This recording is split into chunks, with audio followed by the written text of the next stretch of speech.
అక్రమ మైనింగ్ ఆరోపణల కేసులో అరెస్టైన వైసీపీ సీనియర్ నేత మాజీ మంత్రి కాకాణి గోవర్ధన్ రెడ్డికి నెల్లూరు జిల్లా వెంకటగిరి కోర్టు 14 రోజుల పాటు రిమాండ్ విధించింది.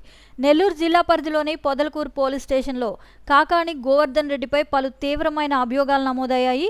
క్వాడ్స్ ఖనిజాన్ని అక్రమంగా తవ్వడం, దాన్ని అక్రమంగా రవాణా చేయడం, నిబంధనలకు వ్యతిరేకంగా పేలుడు పదార్థాలు ఉపయోగించడం వంటి ఆరోపణలున్నాయి.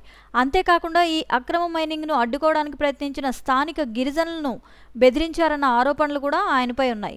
ఈ కేసులో కాకాణిని A4గా పోలీసులు పేర్కొన్నారు. కోర్టు రిమాండ్ విధించడంతో ఆయన జైలుకు తరలించే ఏర్పాట్లు చేశారు. కాకాణి గోవర్ధన్ రెడ్డిని బెంగళూరులో ఆంధ్రప్రదేశ్ పోలీసులు నిన్న అదుపులోకి తీసుకున్న విషయం మనకు తెలిసిందే. అనంతరం ఈ ఉదయం ఆయన నెల్లూరులోని జిల్లా పోలీస్ శిక్షణా కేంద్రం నుంచి భారీ భద్రతా ఏర్పాట్ల నడుమ వెంకటగిరి కోర్టుకు తరలించారు.